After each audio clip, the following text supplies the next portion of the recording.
Broadcasting more than 2,000 games live and archived in 15 sports in over 10 counties in western Pennsylvania, as well as being the exclusive home for all the WPIHL playoffs and championships for nearly 2 decades.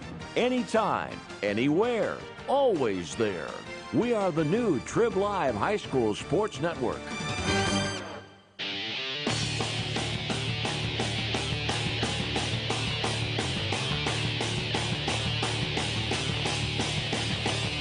Welcome to PIHL Hockey 2017 here on the Trib Live High School Sports Network.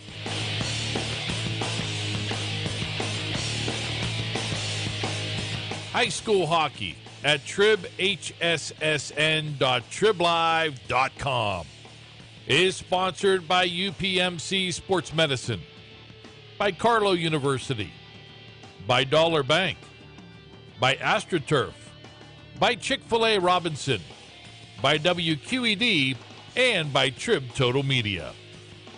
Now let's head ringside for all the high school hockey action only here on the Trib Live High School Sports Network.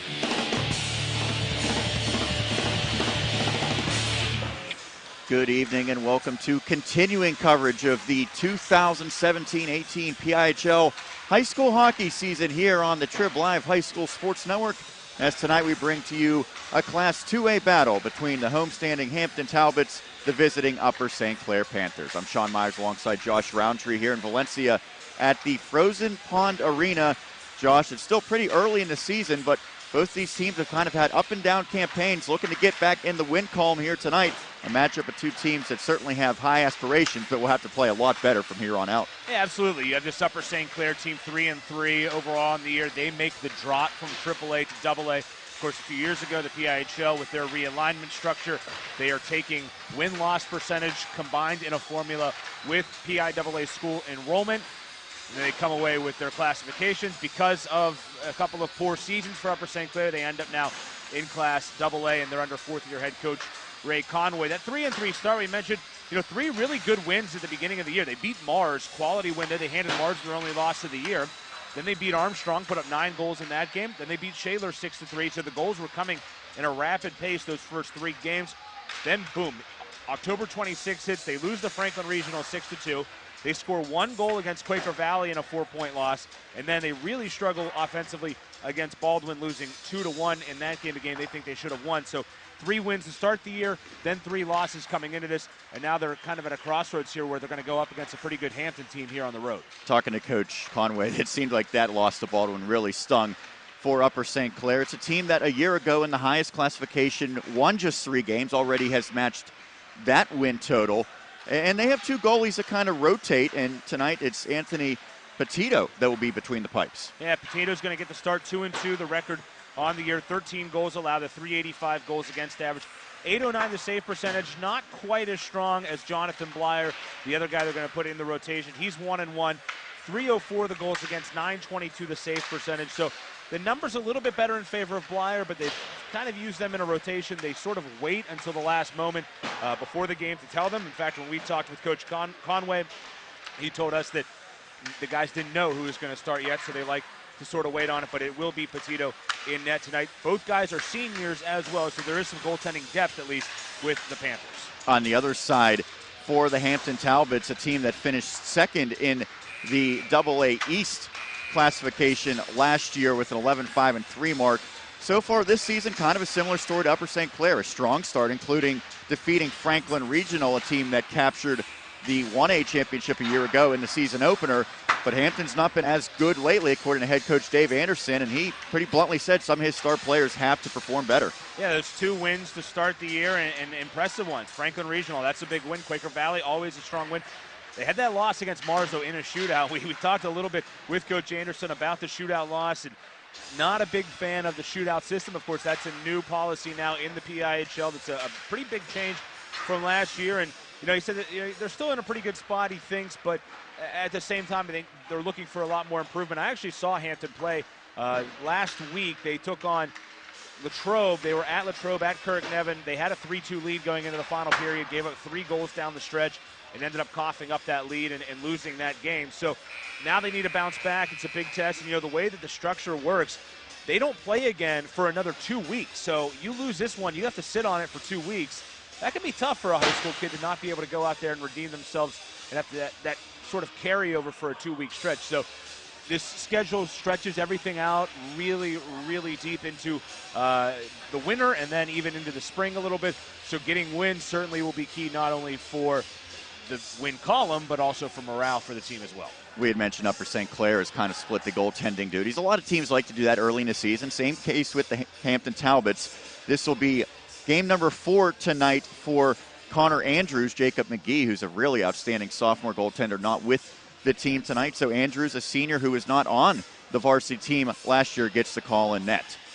Yeah, and we'll see what Andrews can bring. This is a kid that actually took last year off, came back for his senior year to play hockey here at Hampton. 152 minutes in the net, 2-1 the record, 1 shutout, a 168 goals against, very impressive, 944 save percentage, also a great mark as well. So Andrews against Petito. One guy has a little bit stronger numbers than Andrews, and we'll see how it plays out. Should be a pretty good matchup, though. These two teams have actually met already this year. It was not an official PIHL season play. They met at the St. Margaret's tournament. It was a 7-3 win for Hampton, but I think Upper St. Clair hoping for a little bit better things here tonight at this refurbished Frozen Pond Arena, the old Ice Connection, as it used to be called here in Valencia. I want to thank Chelsea Rowntree here, providing the videography as you are watching this matchup on the Trib Live High School Sports Network. We are official underway as Upper St. Clair moving right to left as you see it, wearing the black jerseys with the white numbers, forces a turnover behind the net, but it's poked away.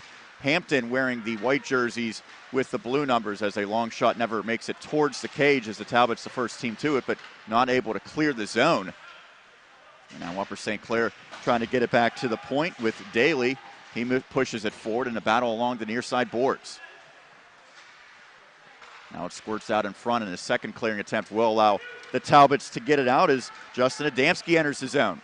Toe drag move to the outside. He's well defended, still in possession, however. Adamski going 1-on-2, loses control of the puck. He's a player to watch for the Talbots. And now a turnover forces Adamski has it. Goes 1-on-2, tries to get to the slot, but again loses the handle. The puck cleared out to the neutral zone. Yeah, Adamski, one of their top returners, actually is their leading returning scorer. Had 13 goals, 14 assists last year. They lost Daniel White. Brought a lot back, though. Michael Orban, their leading scorer so far this year with 5 goals. Last year he had 8 and 16 assists as well. So there is some offensive firepower really for both of these teams coming back from a year ago. Looking for some of that firepower now. The Talbots as Schwartzbaugh enters the zone along the far side. He's dumped to the ice. A return pass to him does not connect. Talbots on the forecheck, but Upper St. Clair able to skate the puck out on a nice outlet pass that ends up on the stick of Price. Price comes in on the backhand, gets it towards the cage where it's steered into the far corner. Now the Talbots with a blind backhand pass right on the tape, and now we have our first penalty upcoming, and it will be against Upper St. Clair less than 2 minutes into this contest. Looks like it's going to be a slash. Yeah, it's going to be a slash against Jake Price, as had some traffic coming through the neutral zone, got that stick out and made the chopping motion. So early on, just 1:42 into this, we get the game's first penalty, and for this Hampton team, 3 power play goals on the year. Special teams always so important, and it is Upper St. Clair to the box first. So Price will serve what he hopes will be 2 minutes in the box. Less than 2 minutes into this opening stanza. We play 3 17-minute periods in the PIHL. As the Talbots with the man advantage force it behind the cage. Doing work is Michael Orban, one of the top players offensively for this squad. Good job, however, by Upper St. Clair to win that battle, but not able to clear the zone. Now it's back to the near point. Adamski has it, skates it to the middle.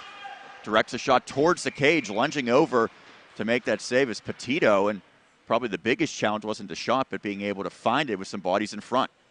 Absolutely. Good traffic in front. Really like the way that Upper St. Clair started the game. They had really good pressure on that opening shift. They were able to, I thought, pretty efficiently move the puck into Hampton's territory, and then you saw Hampton try to hit them on the counter, ended up picking up the penalty because of it. Now we'll see what Hampton can do with the puck possession. Puck goes back to Adamski. Now a turning shot in front, and it just misses the net on a one-timer. Centering pass does not make it through to Schweer.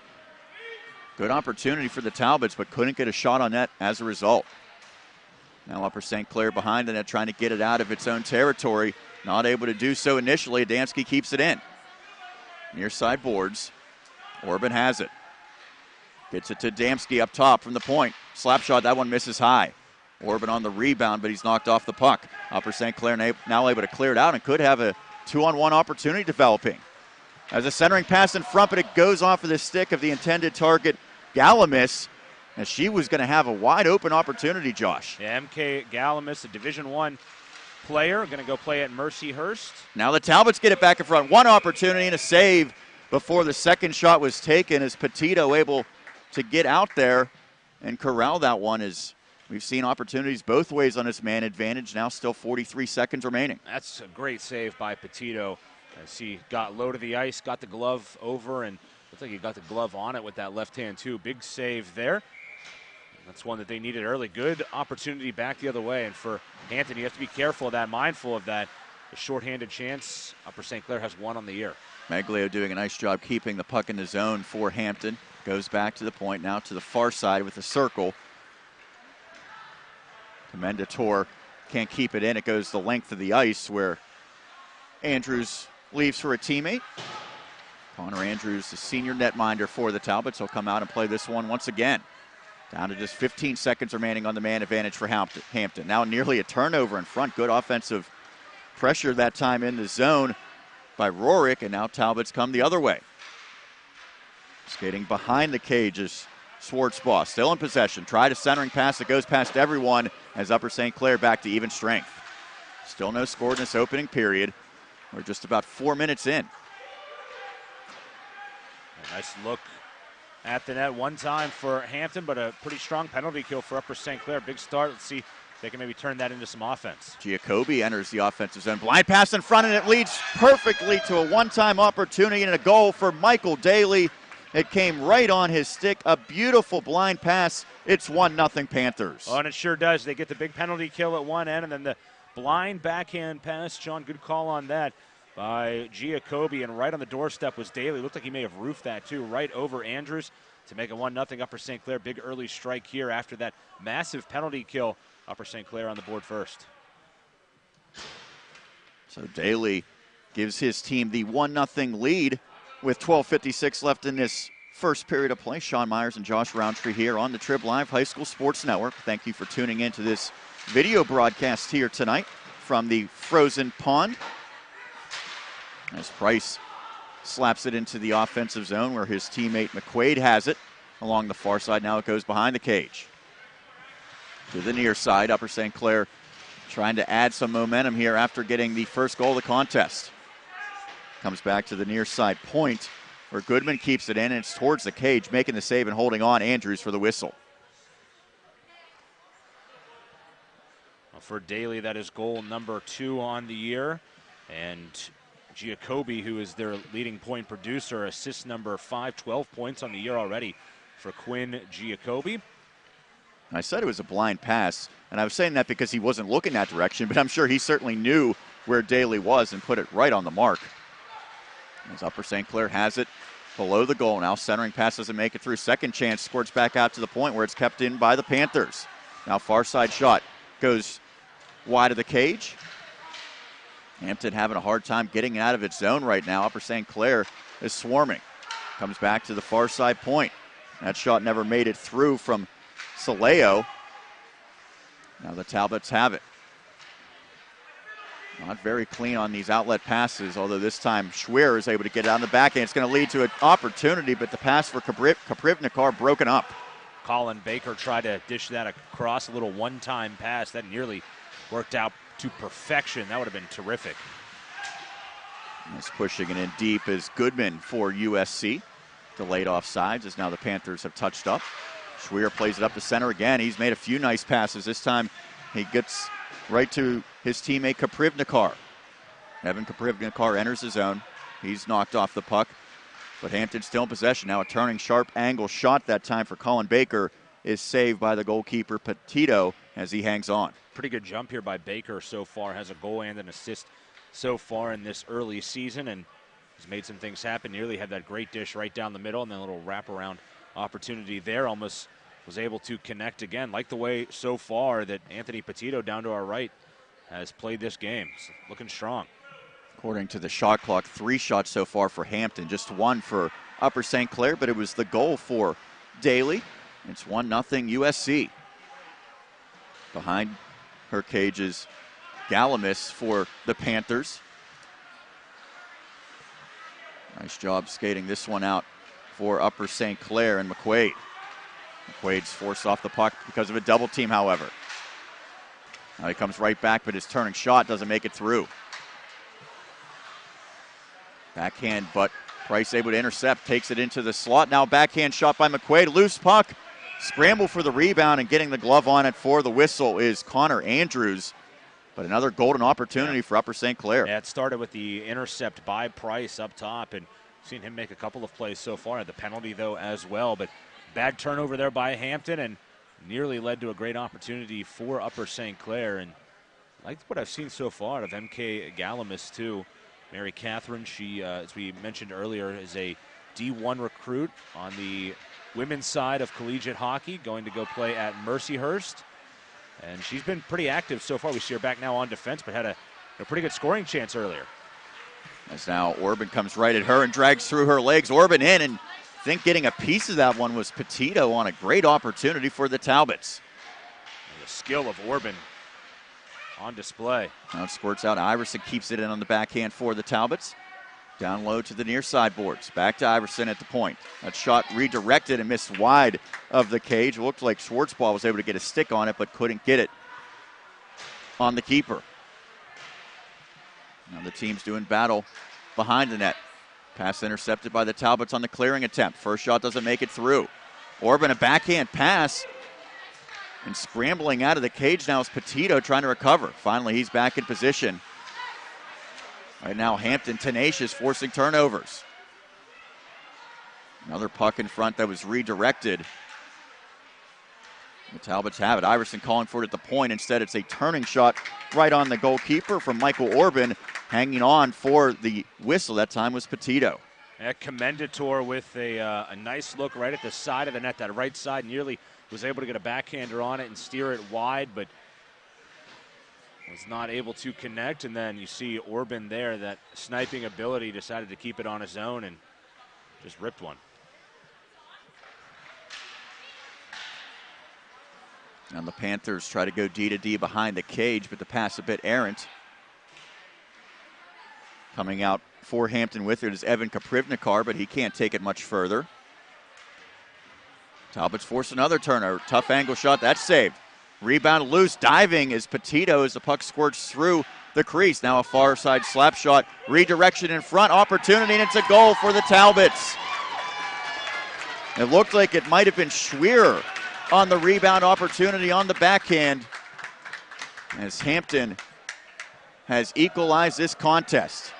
And that's been building. The Talbots, a couple of really good looks, and then finally, as you mentioned, I believe it was Schwerer right there on that left side of the net, able to get it home, and just like that, we're tied. You could kind of sense that one coming, Josh, as some really good offensive pressure applied by the Talbots. As we are deadlocked at a goal apiece. 9:10 remaining in this opening stanza. Hampton, Upper St. Clair. It is the AA hockey matchup here tonight on the Trib Live High School Sports Network, as play stopped as the puck was cleared into the ceiling here at this venue in Valencia. That is not an uncommon thing. This is a low-hanging ceiling, and there are the beams down the middle. If you actually look up at the ceiling, you can see where it's been peppered through the years. As we mentioned, they've redone this facility. The benches used to be on this side, and the penalty box as well. They moved everything over on the far side. Panthers enter the zone on the far side. Turning shot that time misses from Willem Yongo. Now behind the cage, the Talbots come up with it. Good job outletting, and now it could be a 2-on-1 for Hampton. Talbots enter the zone, pass in front. Schwerer again tried to go 5-hole, and a good save by the keeper, Petito.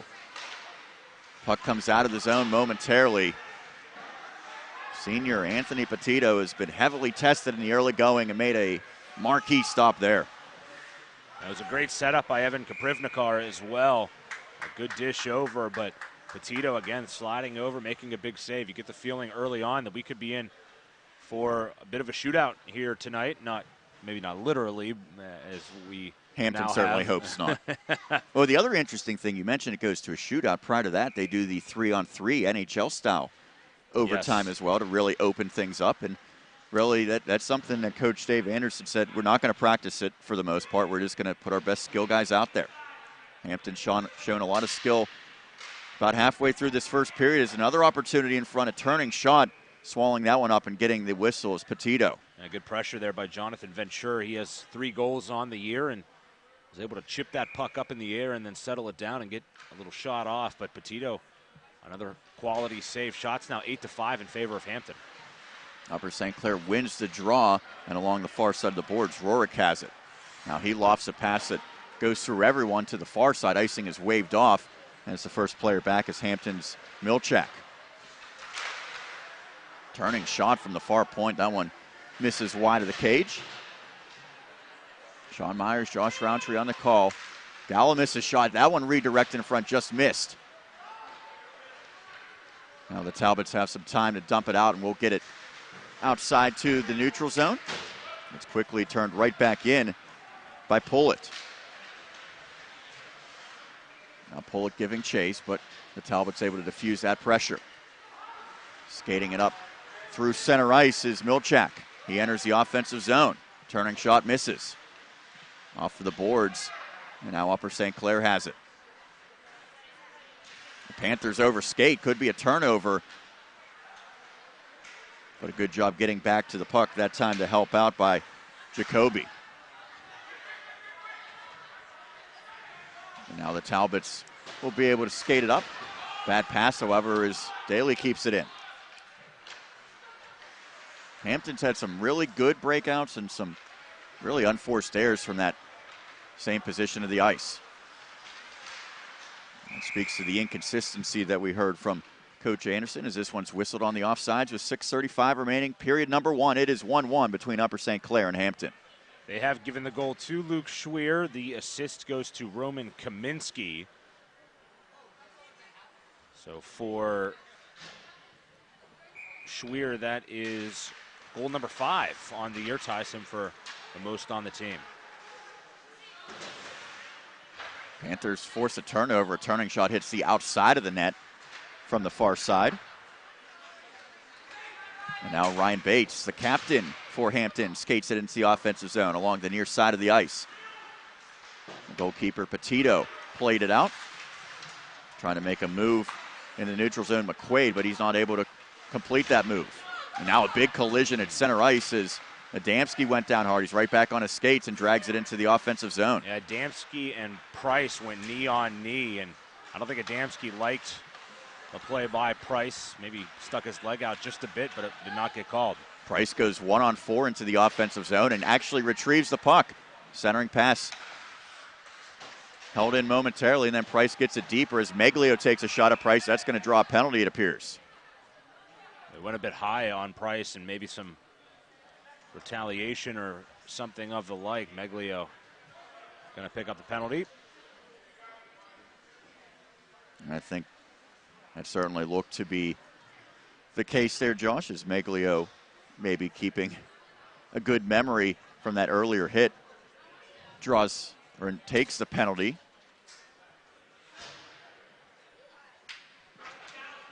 And they've sent another Hampton player to the box, so this could be an unsportsmanlike here as well. Yeah, it still is 5-on-4. It is just a 2-minute penalty as the Talbots cleared the zone, and now Orban gives chase.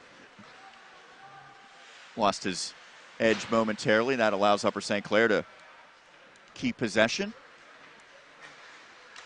There's a pass off of the skate of McQuaid. And it goes back to the neutral zone. Orban doing some good work here on the PK. Upper St. Clair a little sloppy with the passing as well through the neutral zone. Soleo has it. Lofts a pass and a good job receiving it that time by Pullett.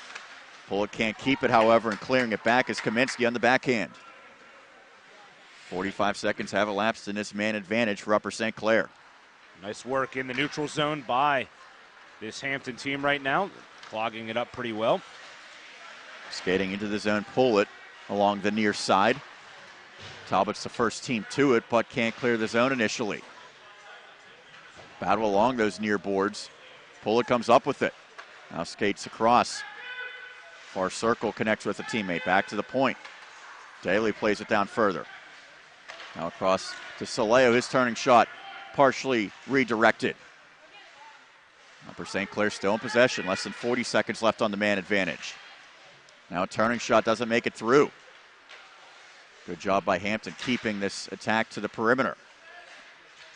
And the Talbots able to clear the zone.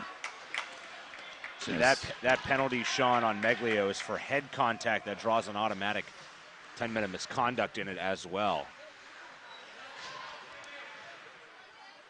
So the player serving the penalty just about set to come out of the box. Turning shot by the Talbots. That one might have caught Petito up high as the rebound squirts free. Now down to the final few seconds. Looks like Reinert was the one that let it go, and here's Adamski. Adamski far circle shot and a glove save that time by Petito as the team's now back to even strength. Petito may be a bit unsure if he had that one. He caught it in the mitt and then gave a look behind him. He may have thought that one was going to poke through. 3:36 remaining in this opening stanza. Keep in mind it is a very abbreviated stoppage between the first and second periods. Don't go anywhere. It's just about a minute or so break. And they do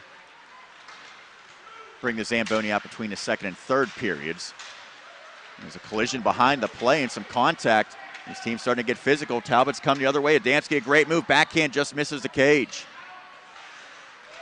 Josh, you saw a lot of contact going behind the play there. And it was all Price, too. Price, I can't believe that he was not penalized. He twice went out of his way to hit players that did not have the puck. It should have been called interference, but sometimes with only two officials, they sometimes are not able to see behind the play. But I thought, without question, Price, who has been mixing it up quite a bit already, I thought for sure he should have been penalized.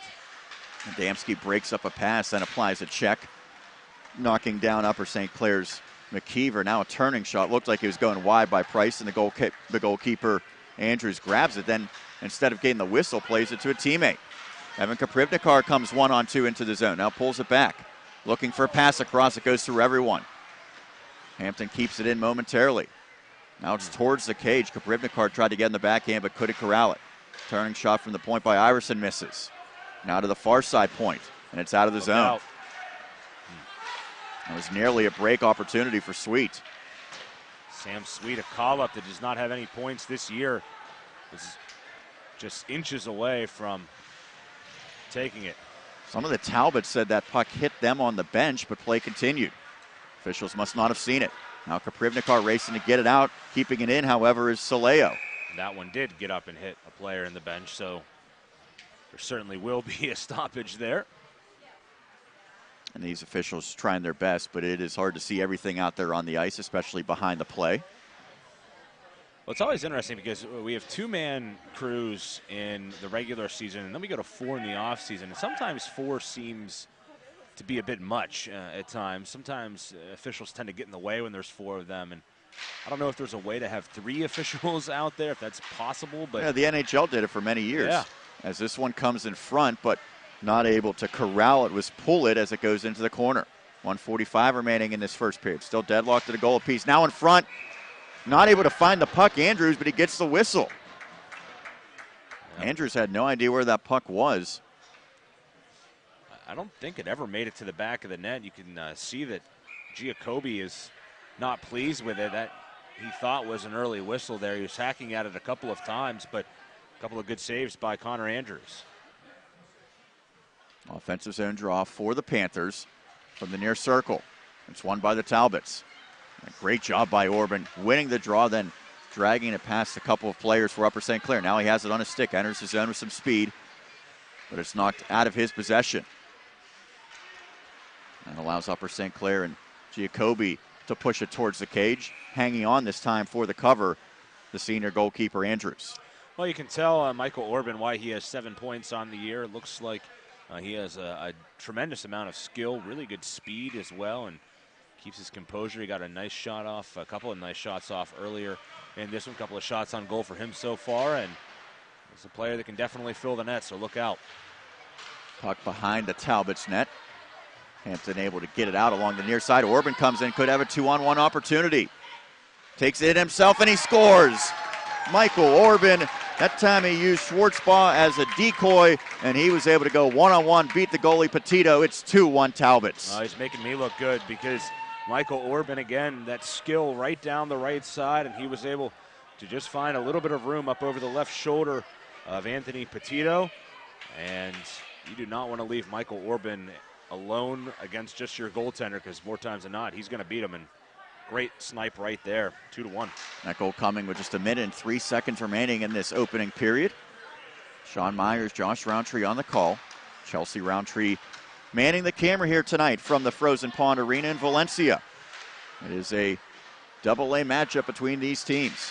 It's a centering pass in front, hit off the goalie Andrews that time.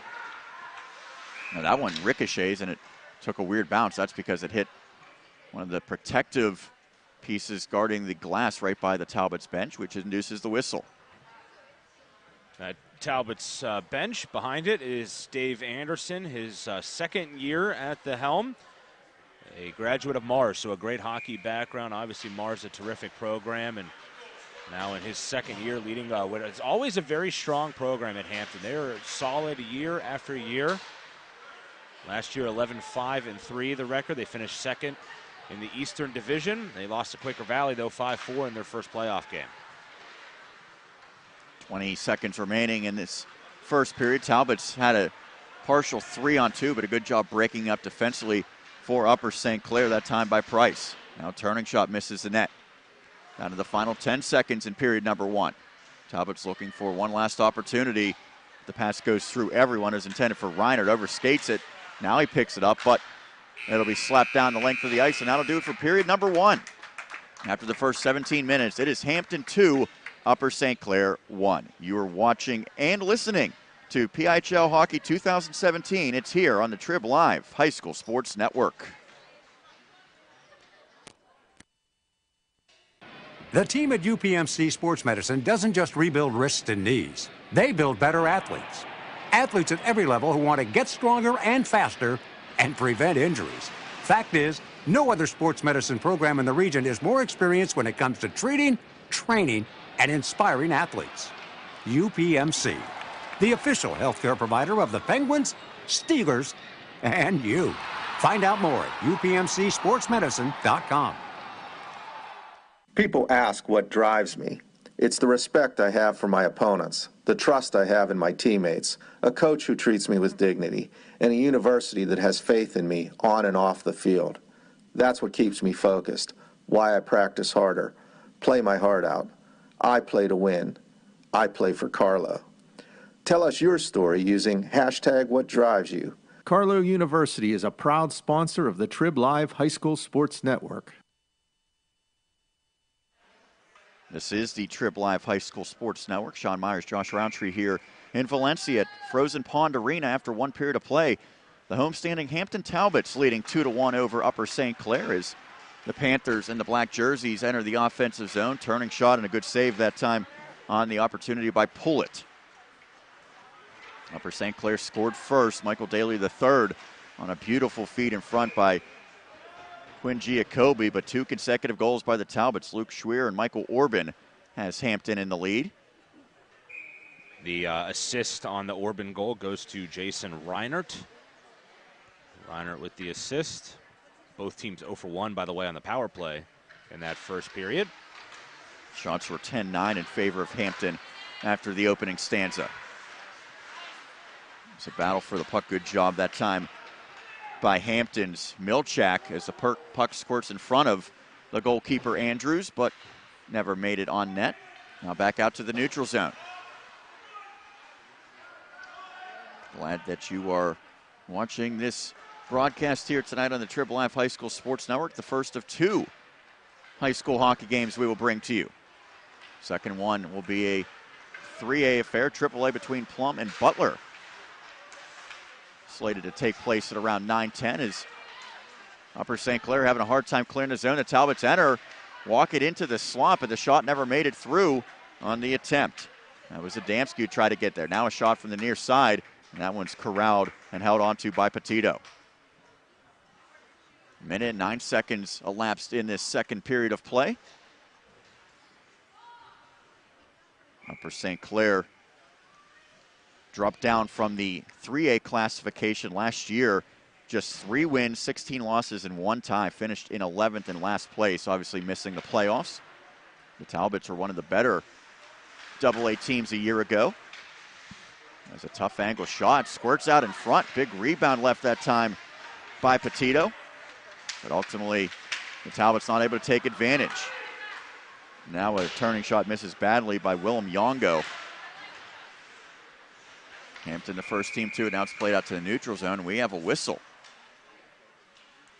Yeah, I think there's an issue with the door on the far side of the ring, maybe popped open a bit. Yeah, you mentioned, Sean, the drop down from AAA to AA, and of course the realignment doing that, and I think it'll be a good thing for Upper St. Clair, but I think overall Upper St. Clair, a very proud and strong AAA hockey program for a very, very long time, and a lot of big names coming through. Of course, most notably, people remember Ryan Malone played at Upper St. Clair way back when and went on and had a nice NHL career. And, I think that there's some hope with Upper St. Clair to get back to those kind of glory days where they were, perennial contenders for titles. And that has not been the case here the last couple of years. They've had some decent teams here and there, but over the last 5 years, for the most part, they have had more struggles than not.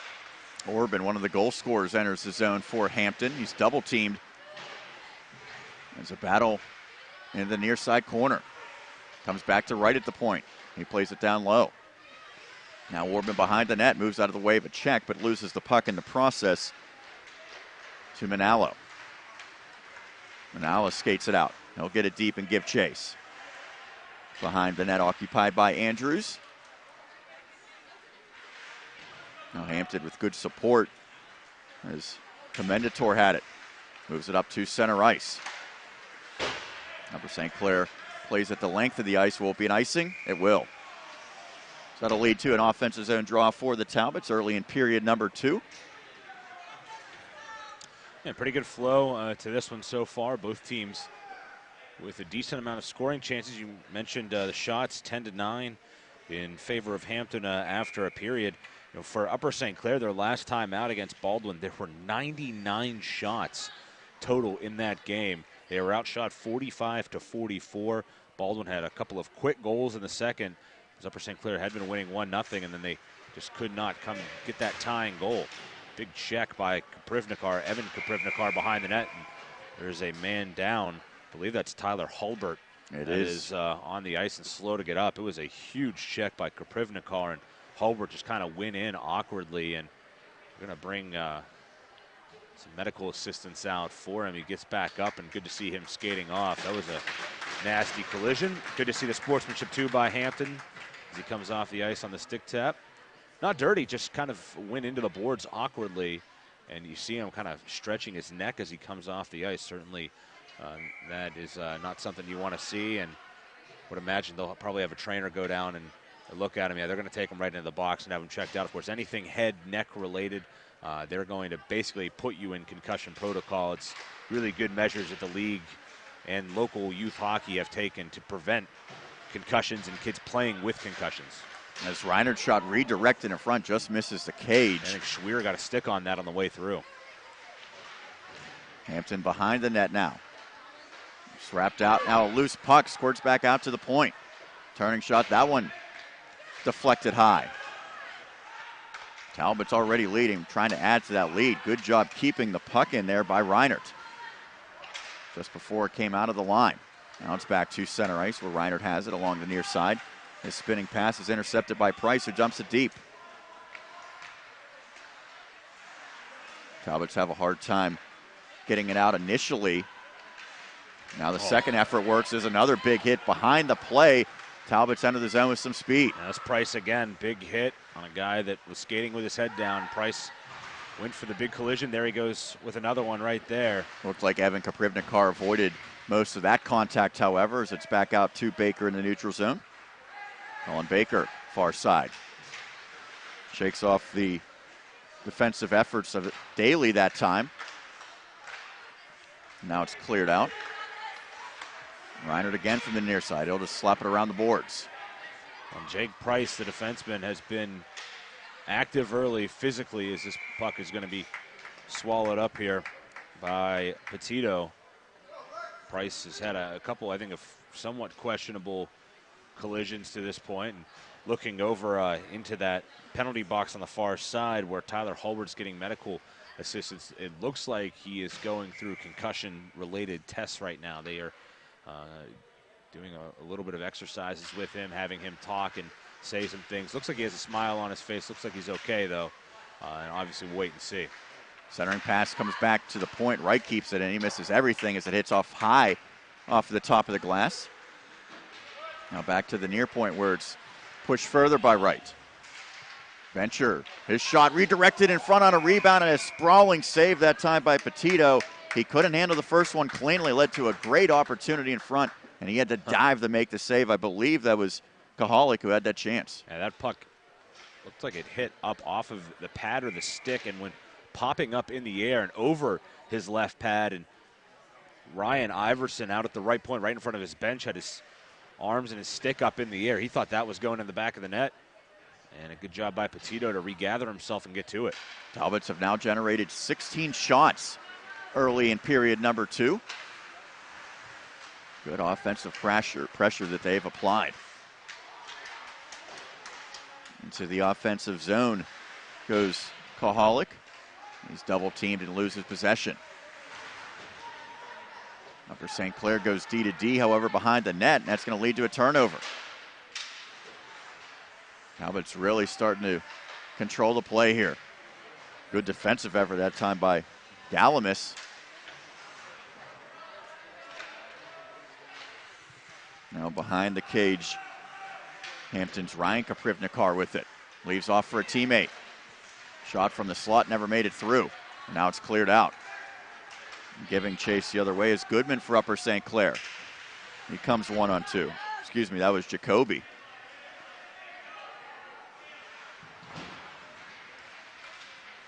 Back out to center ice. Mishandling it momentarily was Galamis, but she was able to gather it back. Now behind the net, Petito will leave for Galamis. Her outlet pass, an arrow one, but it goes through the neutral zone and back into Hampton defensive territory. Skating back with it is Milchak. 11:20 remaining, period number 2. It is 2-1 Hampton. Adamski enters the zone, turning shot. He's a very dangerous player, then tried a centering pass, but he's double teamed. And Galamis tried to get a stick out, and Adamski just powered right through the attempted breakup. And Adamski very strong on the puck, and kind of the feeling we got from Dave Anderson is that they're a little bit disappointed with his start to the year. They think he can be doing a lot more, only 1 goal and 1 assist, and really supposed to be on paper their top returner this year, just hasn't gotten it together. And a great pass in front, turning shot, a backhand, it squirts free. No one can find the puck. It's still a battle, and now it's whistled down. As one of the players in on that opportunity, Luke Reiser, I don't know if Petito made the save, but lunged behind and then was able to somehow keep it out of the net, it appears. And no one saw it go in, so he did make the save. Also hacking at that was Ryan Bates, so Bates and Reiser both each with a couple of looks at the net, and somehow as they jammed away at it, Petito was able to fall down on it and keep it out, and he's probably the only one that truly knows that that puck went in the net. He might not even know because he had to fall down backwards on it. Another pass in front, and this time it's cashed in for Hampton. Finishing is Schwartzbaugh as the Talbots have extended the lead. It's 3-1. And it was Orban. Orban got it all started, went behind the net right off the draw, scooped around, dished one over, and then right there, kind of a poor defensive play, sliding over to get that by Upper St. Clair as Orban set him up perfectly for the goal. Great assist by Michael Orban. He has been everywhere so far tonight as Hampton with 3 unanswered tallies now leads 3-1 over the Panthers. That goal coming with just over 10.5 minutes remaining in this second period. As Upper St. Clair just trying to stop the momentum, pushed it the length of the ice. The officials wave off the icing.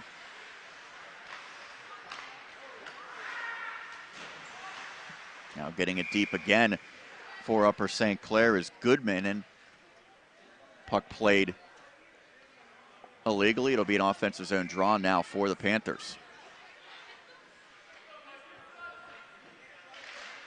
Upper St. Clair wins that draw. Plays it behind the net to the near side corner.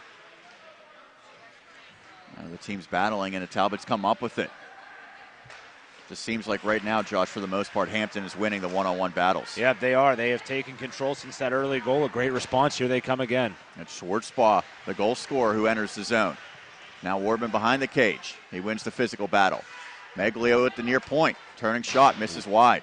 Oh, he puts his head in the air there. He thought he maybe had one. Talbot still in possession. Now a beautiful centering pass, turning shot, and a big save that time on the shot by Schwartzbaugh. He was looking for another goal in short order. Would have been a minute apart, but Petito that time up to the test.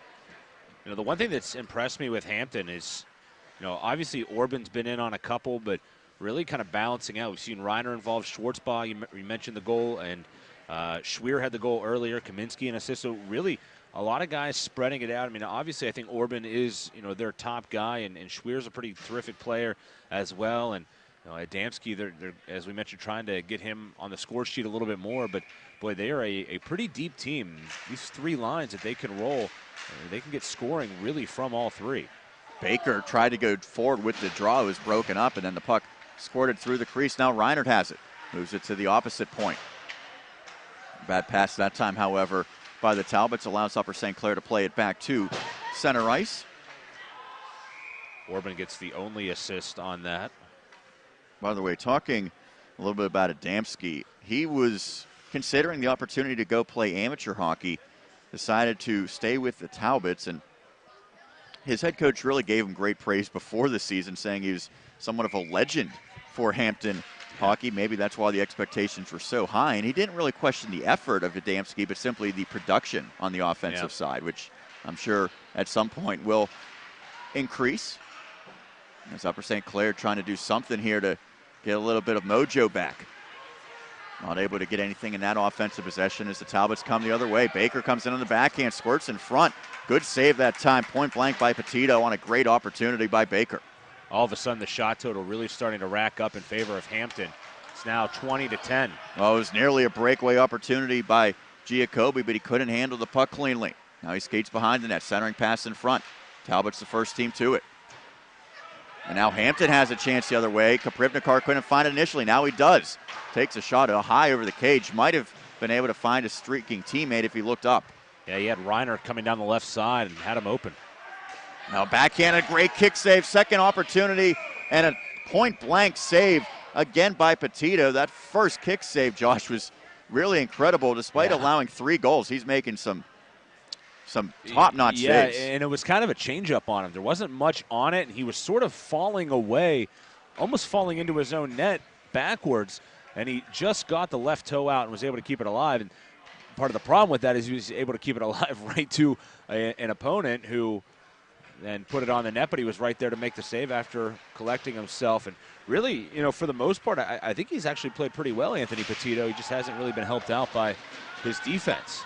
Upper St. Clair had a brief opportunity for numbers the other way, but just lost the hand on the puck as Soleo skates back in his own zone. Well, right now, Hampton is on pace for 40-plus shots in this game. That's way too many. D-to-D pass is kept in by Kaminsky. So he pushes it below the goal line. Now comes out the other side. Talbots get it towards the cage again. Cleared out by Upper St. Clair, but right now the Panthers, they can clear the zone, but they really haven't been able to generate any offensive opportunities recently. As this one goes the length of the ice, could be an icing, and indeed it will be. Price with another big hit over on the far side on Ryan Kaprivnikar. He goes to the bench. He was not feeling good, and he'll go take a seat. As right now, again, Jake Price with another huge hit. I'd say he probably has 6 or 7 hits already to this point, and it is not surprising to look and see 26 penalty minutes next to his name as well, because that's probably going to come with the amount of hitting that he has laid. But, you know, Hampton winning, but they've had to pay a physical toll to this point for sure. Worth noting, by the way, Upper St. Clair is without the services of Andrew Woomer tonight due to suspension. As the Panthers enter the zone. Pass in front, out of the reach, but it's going to go against the Talbots. So Hampton will have a guilty party go to the box and an opportunity for Upper St. Clair to get back in this contest. Yeah, Giacobbe was crashing the net down the right side, and it looks like Ryan Bates was the man that tied him up. Bates is going to go to the box. It's either going to be a hold or a hook here. Couldn't tell if it was the stick that was on him. It's going to be a hold, yeah, as he was just tying him up all the way to the net. So that penalty will give Upper St. Clair a chance to get right back into it. Second Talbots penalty. 9:50 the time of that violation. Pullett set to take the draw. As one of the officials giving some instructions or explanation to the respective coaches here. Not sure what this talk is about. Yeah, I don't know. Ray Conway, excuse me, is in a long discussion here. Looks like they are ready to drop the puck. Goes back to Daly on the near point. He plays it down low. Pullett has it. Takes it behind the cage, out the other side. Now it's played right back down to Giacobbe. Shots are 10-1 in the period in favor of Hampton. 12-1 in favor of Hampton. Upper St. Clair needs to do something. Player goes down at center ice with Adamski carrying it. That allows him to skate it back into his own zone and run more time off this PK as he now plays at the length of the ice. Daly with it behind the net. On the other side, Soleo. He skates through the neutral zone. Plays it deep as soon as he got to center red. Upper St. Clair not able to get to it first, however, despite having the man advantage. Now the clearing attempt just makes it out. Good penalty kill here for Hampton to this point. Playing aggressive. Soleo took the shot, and now it's in front. Did it stay out? Unbelievably, that one didn't go through. It was wide open on the back door. I don't know if the goalkeeper, Andrews, got a piece of it or not, but now Adamski comes 1-on-2 shorthanded. It's Giacobbe right at the side of the net, put it off the right post, it looked like, right behind the goaltender, Connor Andrews. That's one Giacobbe would like to have back. Rourke pushes it forward to a teammate. That's Michael Daly III, the goal scorer for Upper St. Clair. The puck goes out of play. 30 seconds now remaining in the man advantage for the Panthers. Again, it was 10-9 the shots. As Upper St. Clair gets some good news with Holbert going back to the bench. Yeah, so he will, looks like at least he will remain in this game. Was in the concussion protocol, I guess you could say, over in the penalty box. They don't have one of those little tents here for that. Not yet. As Orban comes 1-on-2 the other way. Gets a shot and a good glove save that time by Petito. You figure 1-on-2 shorthanded probably isn't going to be a real dangerous situation, but Orban made it just that. Now, Orban a goal and an assist to this point. The only player with 2 points in this one. Down to 15 seconds left on the man advantage for Upper St. Clair, but it's the Talbots with the puck. Goalkeeper's down, a turning shot, and it's in. I think Orban got it again on the backhand. He certainly did, and that's just effort right there. Had a great attempt. It was a good first save by Petito, but then Petito flailed a little bit, went down to his side, and left the top of the net open. It looked like Orban almost from a knee was able to backhand that puck up and into the net over the goaltender in Anthony Petito, and it's 4-1, and Upper St. Clair struggling now a bit in net, and particularly on the defensive side. It just has not been a good enough effort here in this one. 11:41 the time of the goal. Short-handed tally for Orban. There's still 5 seconds remaining in the man advantage, but Upper St. Clair's not going to get anything off of it. So Orban, his second goal of the night, 4 consecutive for the Talbots as the puck goes the length of the ice and will be blowed on an icing violation. Petito, he was down along the ice in scramble mode and probably didn't really need to be along the ice at that point. It allowed the top of the net open for Orban, who was able to find the mark. 5:05 remaining, second period. It's now 4-1 Hampton. Well, Orban's shown a little bit of everything so far. He had the pretty goal earlier where he came down the right wing and sniped one high, and then that one there, a little bit more of a garbage kind of goal, but still a lot of skill involved. Shot from the slot, that time from Schweer, never made it through, but the Talbots still have it. Now comes to the near side point. Reinert skates in. Big slap shot, misses the cage, and he chases it down. Great hustle by Reinert. Gets it down below the cage now. Hampton in this second period is dominated.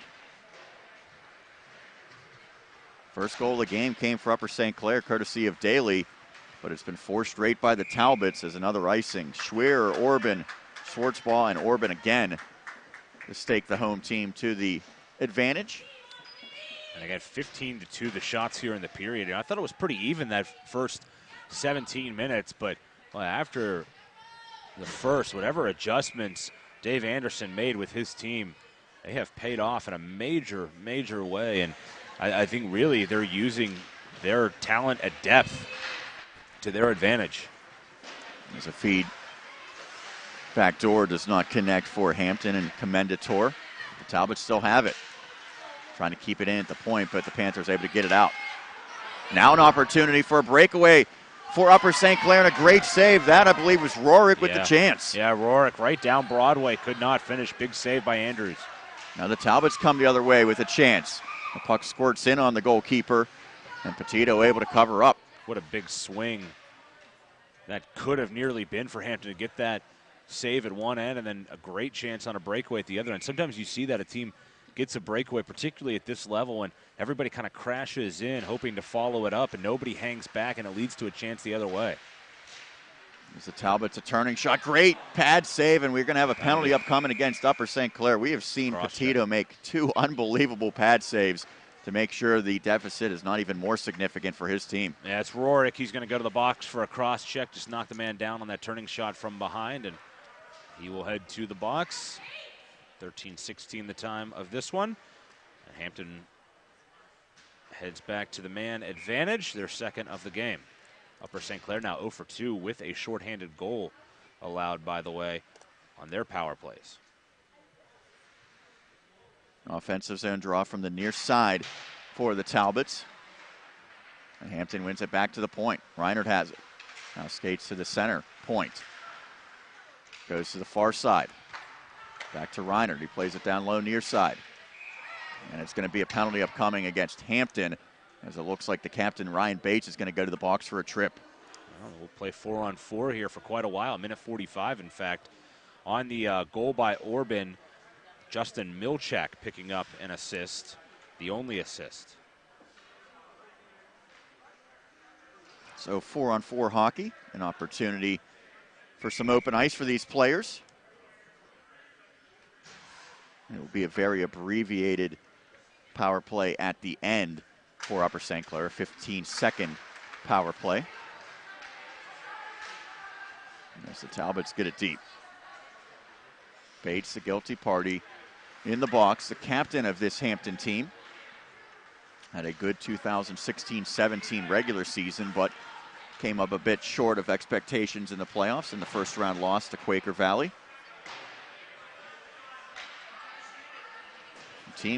A program that has never won a PIHL championship in Hampton. Upper St. Clair, conversely, has 5. Which is amazing to think about, because Hampton has had such quality teams throughout the years, and it seems like every year they have been one of the favorites and in the mix and just have not been able to finish the deal. Price enters his own, makes a nice move, but then the puck rolls off his stick. He's still able to track it down. We're going to have another penalty upcoming against Hampton. Yeah, it's going to be a cross check, I believe. As Price gets it through, shot misses wide. Yeah. Daly keeps it in. Daly takes a blow, and now it's finally touched by the Hampton Talbots. Yeah, part of the problem, though, Iverson, he picks up the penalty here. It's, I believe, going to be a cross check, hit a man from behind, knocked him down, but then he kind of stopped playing, and you cannot do that. Just because there's a penalty, Upper St. Clair had the puck. If that puck ends up in the net, it's 4-2, and then you've doubly hurt your team really at that point, and there'll be 2 minutes more for cross-checking. So I've seen that call a couple of times now here in the last minute. So this is really the opportunity that Upper St. Clair needs to capitalize on.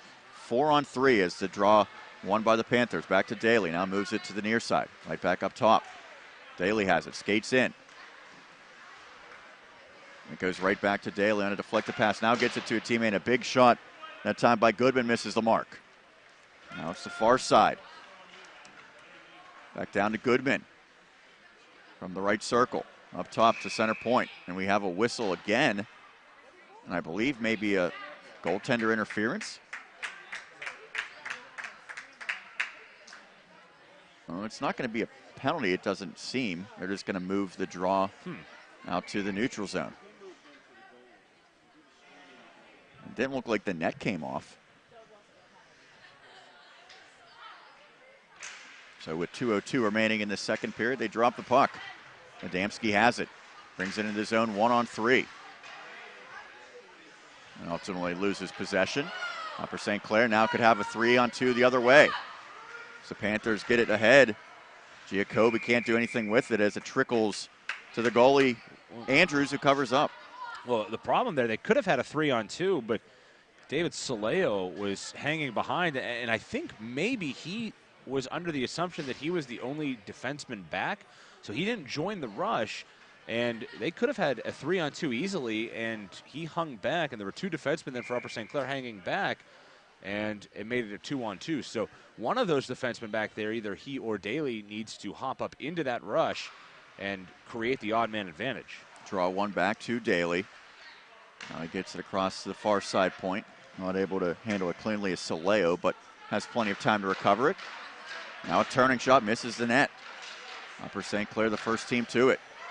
Dragged out in front. Panthers still have it. Now one of the players comes out for the Talbots. It is a 5-on-4 advantage now for Upper St. Clair. 1:15 left in the second period. 4-1 in favor of the home team. 42 seconds left on the man advantage for the Panthers. They sorely need a goal here. As the Talbots come up with it behind the net and are able to clear the zone. Trying to keep it in, but to no avail with Soleo. Now his pass is deflected. Turning pass doesn't make it through. Good effort, however. Shorthanded by Reiser.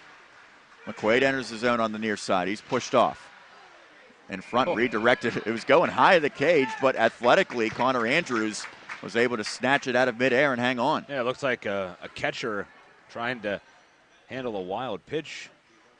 That was almost like a Rick Ankiel right there. It got so high on him. He had to jump up for that from his crouch. And you're dating yourself with that reference. a little bit, but that one nearly was able to sneak over him. That could have been tricky. Some of our listeners only remember Rick Ankiel as a hitter. Right. As Daly gets a turning shot. I don't know if it made it through, but it squirts to the corner. Some of these players probably don't remember Rick Ankiel at all, to be honest. There's now 30 seconds remaining. Power play just about to expire. Talbots have killed it off. Upper St. Clair still has possession, however. Daly gets it through. Pad save it and steered to the corner by Andrews. Now back to the far side. Soleo redirected in front, and it came right into the chest of Andrews. He was able to hang on. Might have hit Price, his stick on the way through. Hit something coming through there, someone's stick, and popped right up into the H on the front of the jersey. 13.3 left here. Let's see what Upper St. Clair does.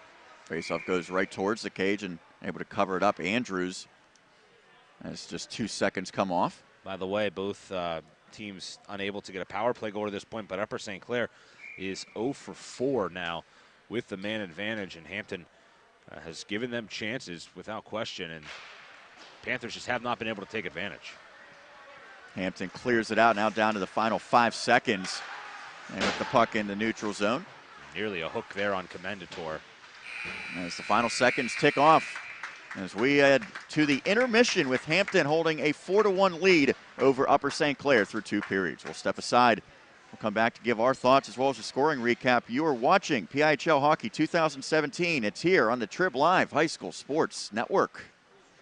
AstroTurf, a pioneer in sports surfacing, proudly supports high school athletics. Visit one of their 280 fields in the tri-state area to see their cutting-edge technology. AstroTurf's focus on R&D enables them to provide innovative surfaces that protect athletes and stand the test of time. AstroTurf now propels performance with iconic turf fields and legendary Recor-Tan tracks. They manufacture, build, and maintain a full range of turf and track systems for total quality control. Learn more at astroturf.com. Make Chick-fil-A Robinson your destination for a fast and tasty breakfast. Chick-fil-A Robinson offers a variety of breakfast sandwiches, including sausage, bacon, or, of course, chicken. Breakfast is served hot and fresh daily, featuring our handmade biscuits. Need to feed a crowd or a tailgate on Sunday? Chick-fil-A Robinson Catering has got you covered with hot or reheatable chicken trays. Visit our catering website at www.cfarobinsoncaters.com to book your business or social event today. Chick-fil-A Robinson Catering. We deliver. Adrian's Pizza on Thompson Run Road is serving Shaler, the North Hills, North Allegheny, and Hampton areas. Adrian's Pizza on 605 Thompson Run Road is your place to go for gourmet pizzas, flatbreads, gourmet sandwiches, hoagies, wings, salads, gyros, calzones, stromboli, and gourmet pasta dinners. Dine in, get takeout, or have it delivered. Adrian's Pizza on Thompson Run Road is now offering a new catering menu as well. Call 412-486-0101. Adrian's Pizza on Thompson Run Road, the gourmet pizza people.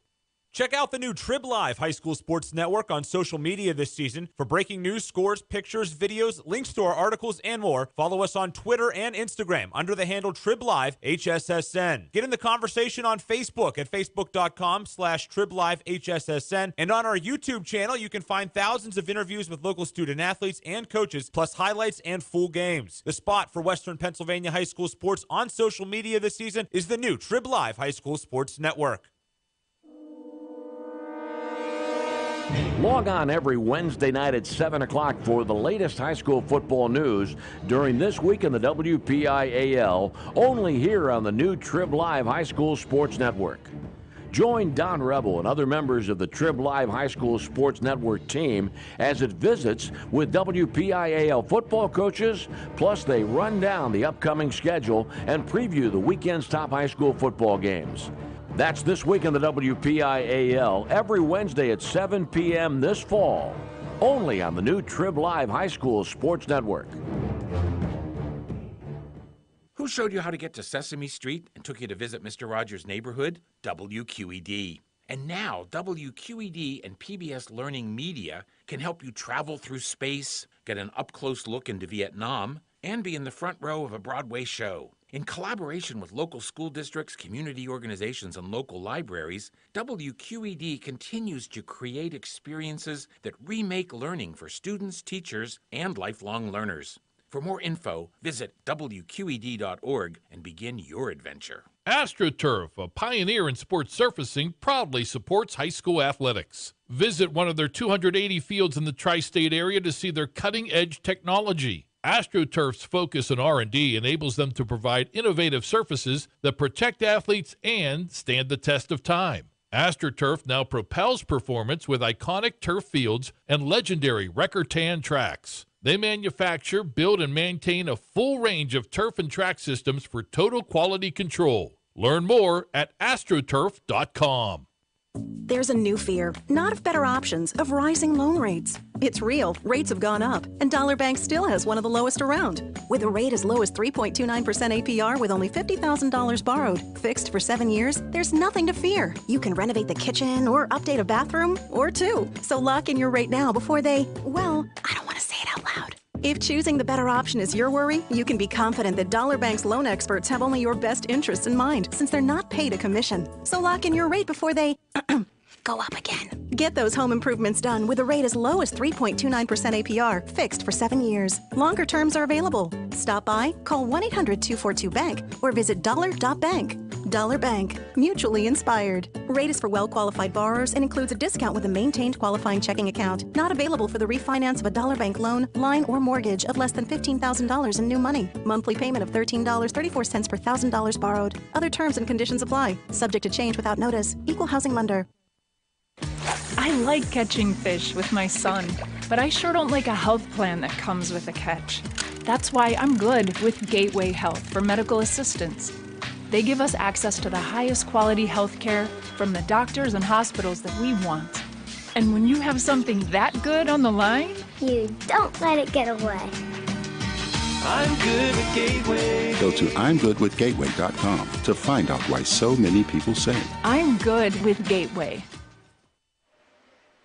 Welcome back. It is 2017 PIHL hockey here on the Trib Live High School Sports Network. I'm Sean Meyers alongside my broadcast colleague Josh Rowntree. We have played 2 periods, and thus far the homestanding Hampton Talbots, courtesy of 4 consecutive goals, hold a 4-1 lead over Upper St. Clair here at the Frozen Pond Arena. Josh, before we get into the scoring recap thus far, what are your thoughts on the first 34 minutes of play? It really seemed like Hampton took this one over in the second period. Yeah, whatever adjustments were made between periods 1 and 2 by Dave Anderson certainly worried. I mean, his team had, I thought, far more jump than they did in that first 17 minutes. And, you know, you look at the shot difference, 10-9 in the first period, 17-7. And it was really more drastic than that until later in that period when Upper St. Clair had a 2-man advantage. Were able to gain a couple of shots from that. But really, you know, Upper St. Clair, no one to blame but themselves. 0 for 4 on the power play, could not hit the net on a 2-man advantage. And defensively, I don't think the Panthers have played very well whatsoever in front of their own net.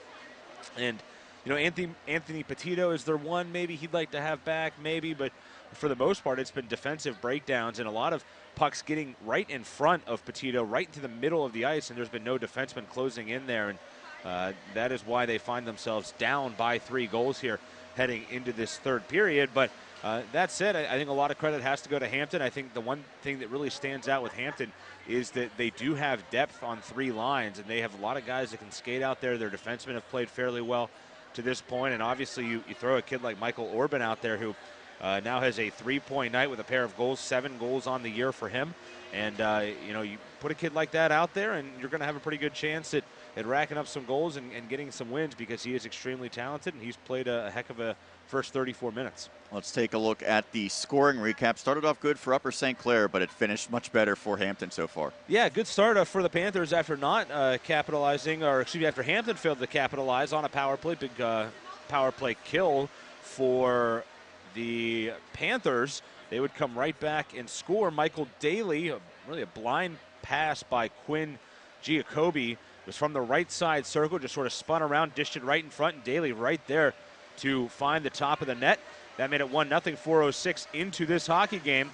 But Hampton would answer and score 4 straight at that, as the goal would come nearly 4 minutes later, as Luke Schweer would get on the board. Left side just jams the puck in. There were a ton of guys fighting after. Roman Kaminsky ended up picking up an assist at it, but Schweer got the last stick on it, put it home. It was 1-1, 7:50 in. Hampton goes to the box. William Meglio, a head contact penalty, picks up a 10-minute misconduct as well. The 2-minute, though, man advantage would be killed, and then Hampton would score after that. 15:57 mark of the first period. Michael Orban hits the back of the net for the first time as he's set up by Jason Reinert. Just a nice feed down the right side by Reinert to Orban, and he goes in one-on-one, gets wide, shoots high over the left shoulder of the goaltender in Jonathan Blyer, or excuse me, in Anthony Petito, and finds the back of the net to make it 2-1 after 1 period of play. Shots were 10-9, though still pretty even at that point. Hampton, though, the 2 goals to the Upper St. Clair 1.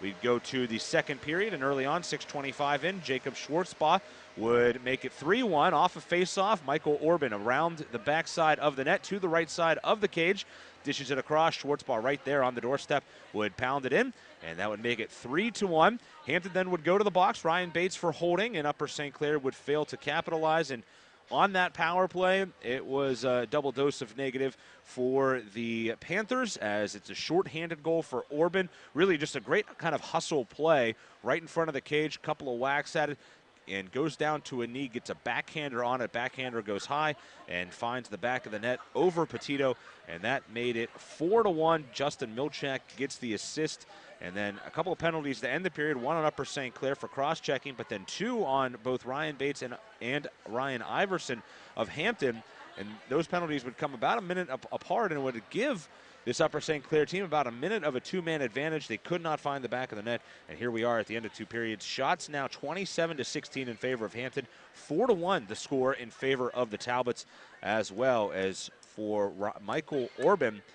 2 goals and an assist, the only player with multi-points in this game, but he has been the difference maker so far. Talbots, if they're able to hang on, would secure their 4th win of the season, currently 3-2-1 of a shootout loss, 7 points for them. On the other side, Upper St. Clair 3-3 for 6 points. We'll step aside. When we come back, we'll get you ready for the third period of action. You're watching 2017 PIHL Hockey. It's here on the Trib Live High School Sports Network. People ask what drives me. It's the respect I have for my opponents, the trust I have in my teammates, a coach who treats me with dignity, and a university that has faith in me on and off the field. That's what keeps me focused, why I practice harder, play my heart out. I play to win. I play for Carlo. Tell us your story using #WhatDrivesYou. Carlo University is a proud sponsor of the Trib Live High School Sports Network. Trib Live has a little something for everyone. Sports from high school to the pros. News from across the street and around the world. Arts and entertainment, lifestyles, opinion, weather, photo galleries, video. You can even find your next job, house, and car. So look alive, Pittsburgh, and get the news you want and information you need all in one place. TribLive.com. TribLive.com. News and more 24/7. The team at UPMC Sports Medicine doesn't just rebuild wrists and knees. They build better athletes. Athletes at every level who want to get stronger and faster and prevent injuries. Fact is, no other sports medicine program in the region is more experienced when it comes to treating, training, and inspiring athletes. UPMC, the official healthcare provider of the Penguins, Steelers, and you. Find out more at upmcsportsmedicine.com.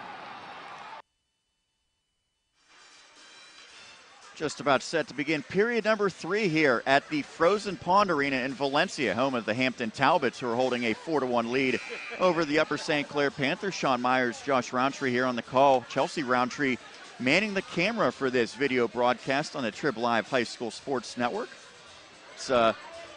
It seems like it's still early in this hockey season, but these teams have been playing for about a month now, and you're starting to get to the point where they're going to start to round into form, and the good teams probably are going to separate themselves. These two teams were pretty close in the standings, but Hampton certainly looks like the better squad so far. Yeah, it's a long PIHL season. It's the longest of all high school sports seasons, lasting from October 9th, and the end of the regular season is February 19th, and then we're talking like around March that we wrap up our coverage of high school hockey. So near the end of March too, I would say, right? With the state championships as well. Correct. So it's a long season, and it's a grind of one. And Sean, I think what a lot of people don't realize with high school hockey is how much club play is going on outside of the PIHL. I was talking last year to Coach Quinn over at Quaker Valley, and his son, he has had a couple of sons, Connor, Ryan, and he said that, Connor last year ended up playing over 100 high school hockey games between travel and PIHL play and other leagues. So it's unbelievable. It's a grind. It's a very long season, and then you also play in the off season as well. So it's grueling for sure. But to get to your point, Hampton has looked the better team, particularly in that second period. Thought they played a really strong period. I'm sure they're pretty pleased with that effort. They'll look to replicate it here. Upper St. Clair. Oh, they get a goal right off the bat. Is able to get that one. Devin Rorick. It was a shot from the point. Didn't make it through, but it ended up right by the skates of Rorick, who was able to get it past the goalkeeper Andrews. And just 14 seconds in, Upper St. Clair has trimmed the deficit to 2. Well, what I was going to say is Upper St. Clair needs an early goal from Rorick. No, I was going to say they needed a strong start to the period. Well, they got just that. And, boy, what a way to get off to these last 17 potentially minutes. And that's a big start there for Upper St. Clair. Needed that. And now they have a little bit of momentum from that. But we'll see if they can keep the jump. They are looking really strong, though, in the early seconds. Another good look. The puck comes right back out to the slot. Daly gets it towards the cage, but it's broken up there. You see this a lot. A team trailing by multiple goals gets a goal, and momentum starts to completely shift as it's backhanded in front. Loose puck again. The Panthers winning those battles now. Shot from the point. Never made it through. Good to see Holbert back out there for Upper St. Clair taking that shot. As the Talbots having a heck of a time trying to get it out of the zone currently. Back with it is Iverson. He'll just smash it off the boards and it'll ricochet out. Rorick has got an early goal in this third period to make it a 2-goal edge for the Talbots. Daly had the first goal of the contest for Upper St. Clair, and then 4 consecutive by the home squad. Made it 4-1 after 2 periods of play. Just about a minute and a half into this third frame. Now Hampton has in the offensive zone. Kaminsky from the near point. Shots blocked. And that really shook up. Yeah, he's hobbled, but staying out there. As Kahalik had it. Gets it deep. And that'll allow some of his teammates to give chase. And the puck comes behind the net. Back to the far point, kept in. Played down low by Wright. Talbots with possession, but not able to get anything to the danger areas. And now Upper St. Clair comes back the other way with some speed. Backhand pass doesn't connect, however. Talbots try to enter the offensive zone. Racing back defensively for Upper St. Clair. Goodman, the first player to it. Now the Panthers bang it behind their cage.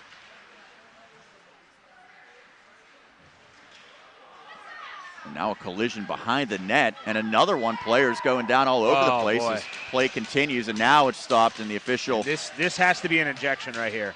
Has to absolutely be an ejection. Adamski, with a player down, gives a cross check to the back of the neck of McKeever, and you have to toss Adamski here if you're these officials. You cannot have that. That is just a blatant cheap shot by Adamski, and that just cannot happen at this level. And we'll see. They're taking him to the box, but I'm telling you, that should be an automatic disqualification from the game. There was players down both ways, and Adamski took that. It could have been very dangerous penalty. It seems like everyone's okay on the play. I even saw the goalkeeper, Petito, come over and try to interject to make sure things didn't get out of hand. So there's a discussion going on now with the Talbots bench. This could be a game-changing scenario here. To me, if you're really serious as an official, as a group of officials and the league about getting these plays out, that has to, I think, be an automatic disqualification from the game. And to me, it's almost amazing that Adamski was not immediately ushered right off the ice. But we'll wait and see what the call is here. But this should be a serious penalty. And that's not a good penalty to take. Your team's up 4-2 and in the offensive zone. I think without question you're looking at, a potential major for the head contact, but we'll see. Well, the officials still talking things over. Currently, it's 4-2 in favor of Hampton with 14:28 remaining in this third period. Sean Meyers and Josh Rowntree on the first of 2 games to be played here tonight at the Frozen Pond Arena in Valencia. Second one, Plum and Butler, and a AAA encounter. We'll have that call as well. Upper St. Clair scoring an early goal in this third period and now going to at least a 2-minute man advantage, if not more. Has a real opportunity to pull even closer. I have put 5 minutes up, so it is a 5-minute major for Adamski, and we'll see if there's any sort of misconduct that follows with that as well. And with the 5-minute major, Upper St. Clair theoretically could score multiple goals with the advantage.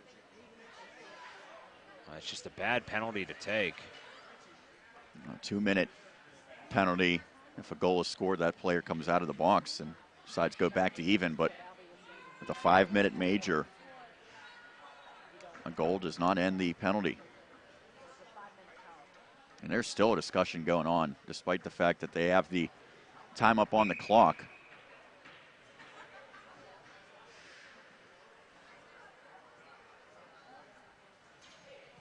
As now the Panthers making their way to the face-off dot for the offensive zone draw. 5-on-4 play for 5 minutes here for Upper St. Clair, trailing by 2. Pull to take the draw. Opposed by Orban. And Orban wins it. But the Panthers swarm the puck and force a turnover. Now it's back to the far point. Price has it, skates in, fakes a shot, dishes to the half boards. Now from the far side down low. I just heard the announcement in here. I believe it's 5-minute major for cross-checking is the call. But that's all that I heard. We'll wait on the point streak site and see if there's anything more. To me, though, that's an intent to injure. I don't know what you think, Sean, but to me, it's absolutely an intent to injure, which at the PIHL level is an automatic disqualification. But you have a kid pinned down from behind and you cross-check the back of his neck not only once, but then when an official comes over, you do it again. To me, that's an intent to injure, but we will see if there was a misconduct or anything thrown on. As Rourke enters the zone on the backhand, gets a shot, but an easy save for Andrews. Just about a minute has elapsed already in this man advantage. Now we have a whistle. Hand pass. And back to your initial point, I think one of the things that might be the most concerning about a situation like that, and I know the officials, Tony, do so much, but I didn't see a lot of urgency in the official to make sure he got over to make sure that player was protected. Now, ultimately, it did not lead to any serious injury, it appears, but it is just a cross-checking major, according to the point streak side. Price going off here. Might be an equipment issue for him. Not sure.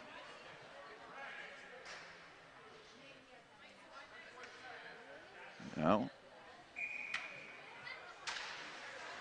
It's a player was on late for Upper St. Clair, not even in the play when that faceoff began. As there's some communication. Now the Talbots force a turnover. Turning shot by Ryan Bates misses wide. And Daly lost an edge. He's hurt. He's trying to get back in the play, but he's skating slowly. He has the puck now. This is some sort of chaotic sequence here for these teams. As the Panthers, with the 5-on-4 advantage for another 3.5 minutes, enter the zone. Still trailing by 2 goals. Now a collision as Daly goes down. Upper St. Clair plays it forward. A good patch save by Andrews. You have 5 minutes up a man here. You have to get at least 1 goal at the very minimum. Daly walks in against the double team. Plays it down low. We have another penalty upcoming. This time it's going, it looks like, against Upper St. Clair. No, it might be 2, 1 player from each way. It is, yeah. Tied up in the corner there. Iverson tied up with Daly. As Price returns to the ice.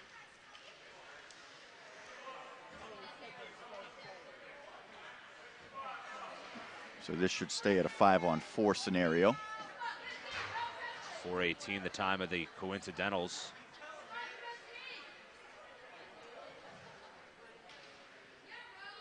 Now Bates talking with the official as he's slow to get off the ice.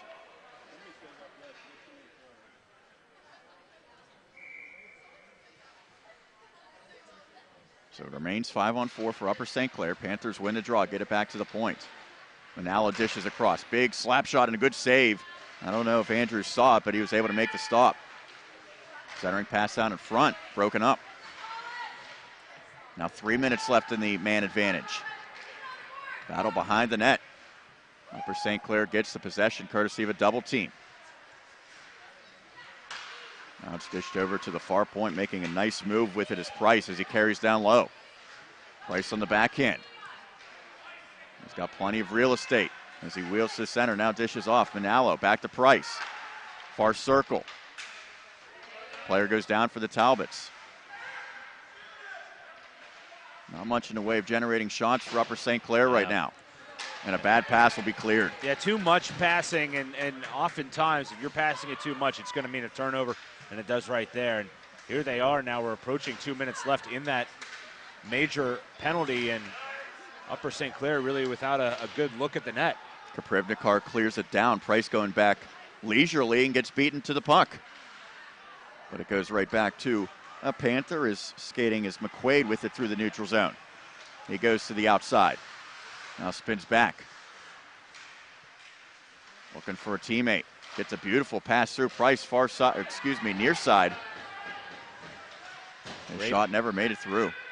Great pass by Giacobbe, but not ready to shoot. Back to the point. Price with it, near side. Just flips it towards the net and a routine save for Andrews as he hangs on.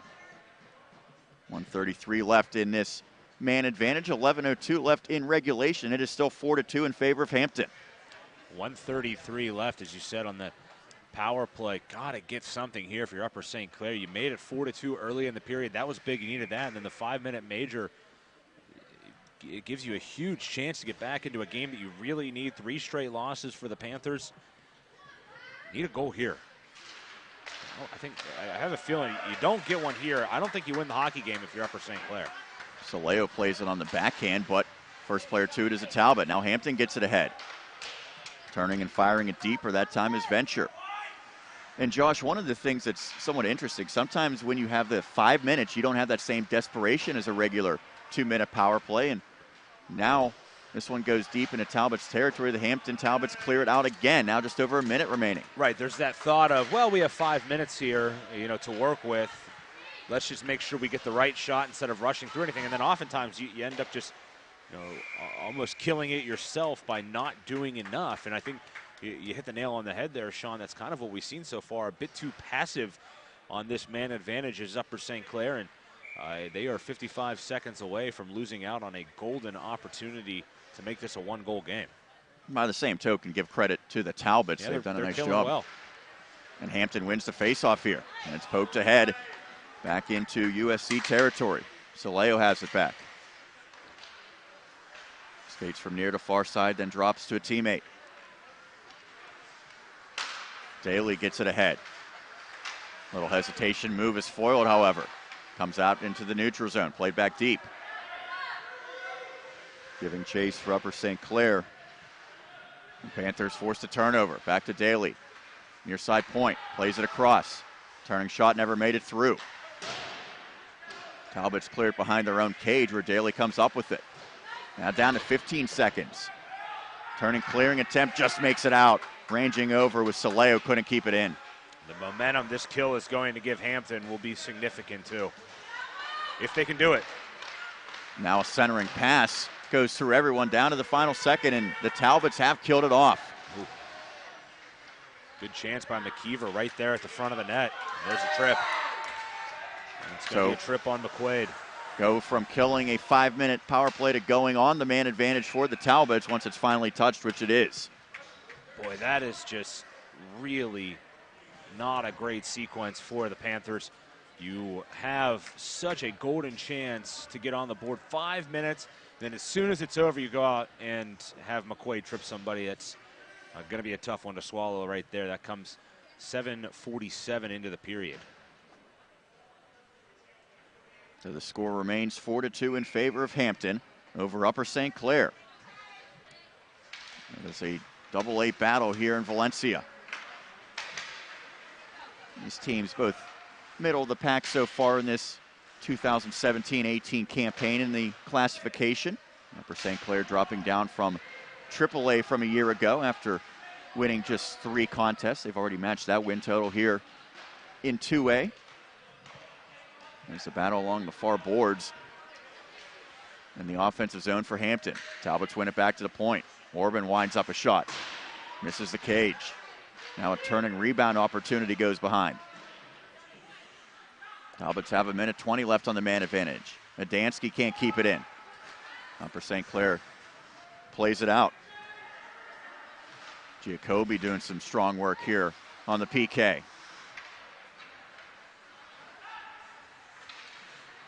Bates passes ahead to the far side. Putting the brakes on and getting it deeper is Adamski. 8:10 remaining in regulation. Orban plays it across to Adamski, who skates backwards. Now to center point. Tries to get it down low, but it's broken up on a bouncing puck, and it's cleared the length of the ice.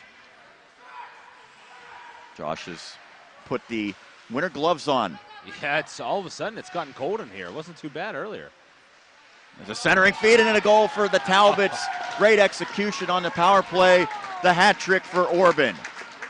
Just a great little give and go there. Orban feeding it right side, getting it right back, and then going low far side. And how about that? The power play goal, the first power play goal of the game. And it goes to Hampton after they killed, don't forget that, after they killed a 5-minute major, they come right back and score. And that's a backbreaker at 5-2.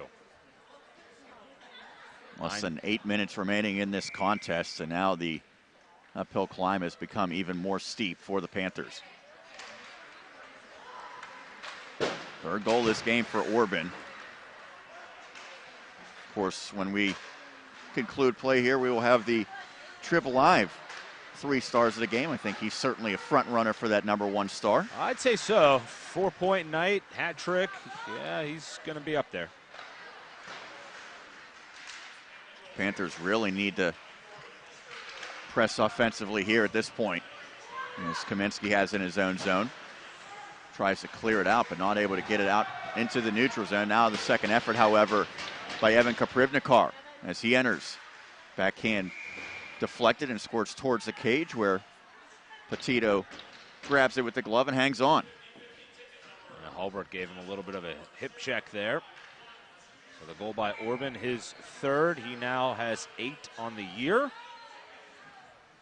was an impressive goal. A great finish. Really like Sean, this Hampton team. They play with a lot of speed, very composed kind of at both ends. Played a nice night after a tough last time out. Well, their coach, Dave Anderson, said this team has been inconsistent.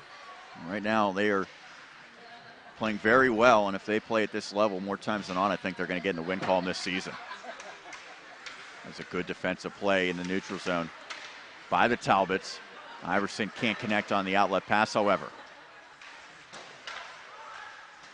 6:40 remaining, and a squirting puck just goes wide of the cage for Upper St. Clair. That would have been a big one to trim the deficit down to 2 once again, but just could not get on the cage.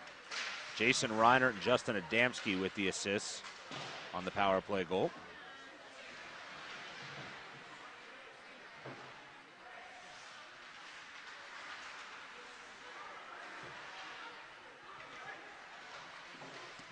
Now the Talbots swing one towards the cage, steered away with the stick by Petito.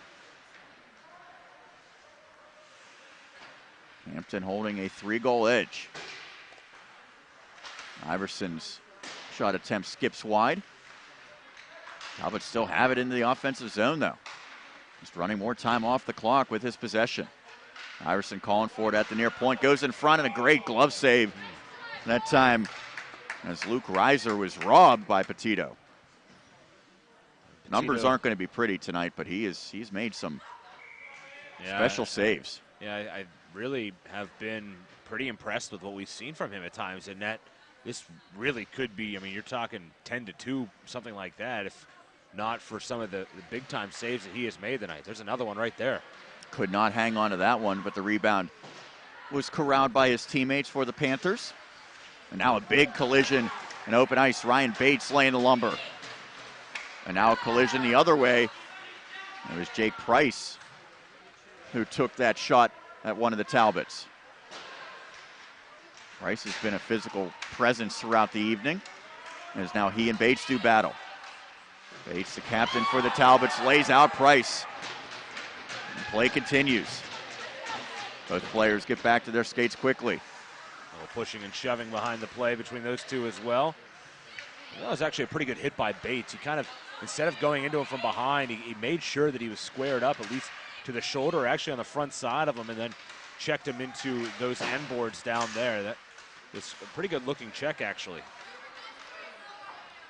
That one hits the ceiling here at the Frozen Pond Arena. One of the support beams, at least. This is the anti-Murphy Dump arena, if there ever was one. This is not where you can effectively try that one. Lead to an offensive zone draw for the Talbots. 4:47 remaining, 5-2 Hampton in front. That one, a draw won by USC. The Panthers not able to get it out in the first try. Second try doesn't work either. Talbots come up with it. Now turning shot from the slot off of the helmet of Petito. He's okay. There's a penalty coming up on Upper St. Clair. Adamski got tied up with, I believe it's Yongo over there, and they were mixed up, and then looked like Yongo just kind of gave him a slash as he was laying down was Adamski, and something tells me that has a little bit of something to do with the major that Adamski picked up earlier. I think certainly Upper St. Clair not happy about that, but you can't go pick up a penalty at this point in the game when you're down 3 goals with less than 5 minutes left.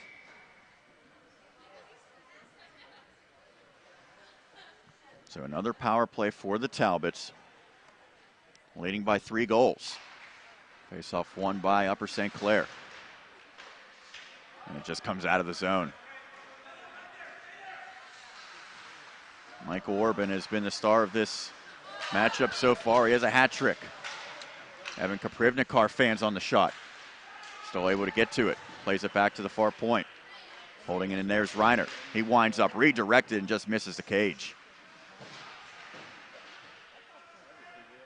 Now comes back out to the neutral zone. Adamski will settle it there. Skates it in, makes a move. Now turning shot comes up high on Petito, who hangs on for the whistle.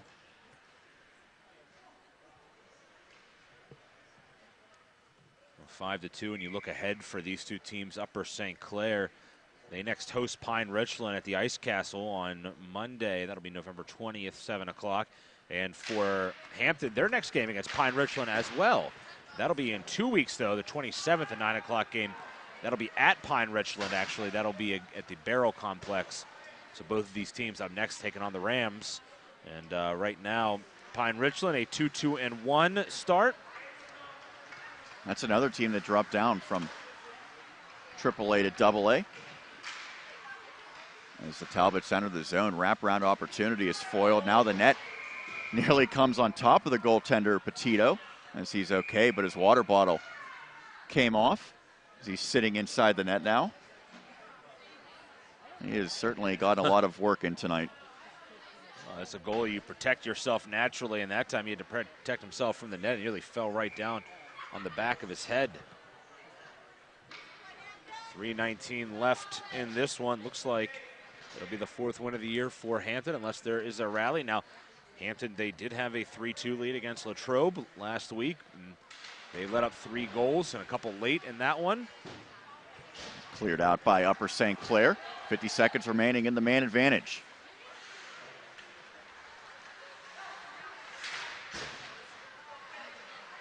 And now the Panthers will just skate it back to run more time off the clock.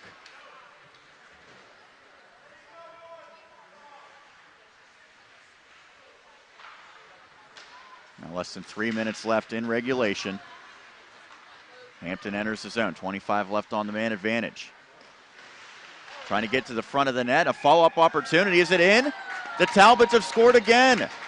Getting to the net that time was Baker. He's not going to get the goal, but the rebound was there for one of his teammates who was able to pound it home. Believe it's going to be Ventura that's going to get it. We'll wait and see. There were a couple bodies in there hacking at it, but it looked like, I thought it was Ventura 25 that got the last stick on the puck. I was able to put that through, though there was some jamming once it was finished. So we'll get the official call on that, but 6-2. Hampton's going to get win number 4 on the year with 2:47 left. And he'll probably get credit for an assist, but Baker did a terrific job taking that one hard to the net. As now there's a discussion with the Talbots bench.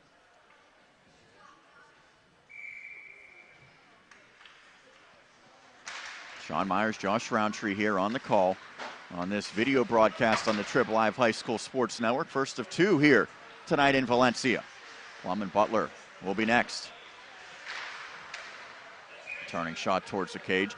That one's slated to begin at 9:10. I have a feeling it might be a little bit later than that, but general time.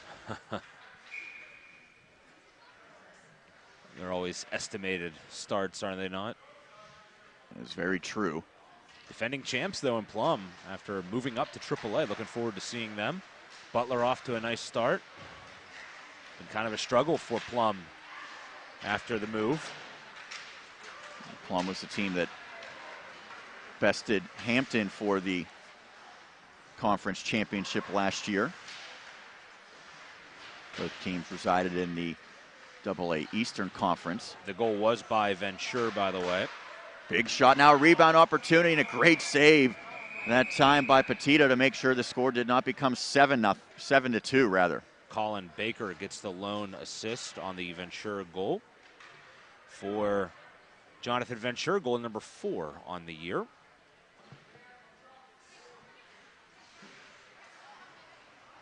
So his power play tally, it's the 3rd special teams goal of the night for Hampton.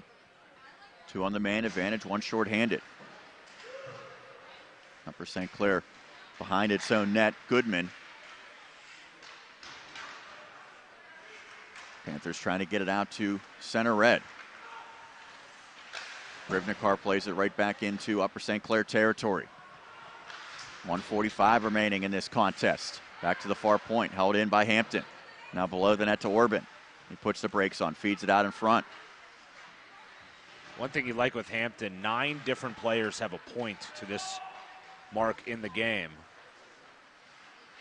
And the 6 goals that they have, 9 different players contributing. That's a nice mark, and you have one guy that has 4 points. Looks to be a 3-on-2 developing the other way for Upper St. Clair, but the Talbots able to get back. 1:10 left in regulation. And a big collision along the near boards. One of the players involved in that was Isaac Goodman. Panthers skating the other way. Jacoby enters the zone. Feeds across, and the shot goes wide of the net. Good looking feed there, but Rorick couldn't finish. Yeah, he had the goal to begin this third period, but could not get a second one. 6 players battling along the near side boards. And it sports in front to Rorick. Turning shot, he scores again. Devin Rorick. It's not going to affect the outcome, but nice effort there to make it 6-3. 16:23 the time of the goal. Devin Rorick, number 2 for him on the night. A little turning play there, and then went back across the grain and found some room to find the back of the net.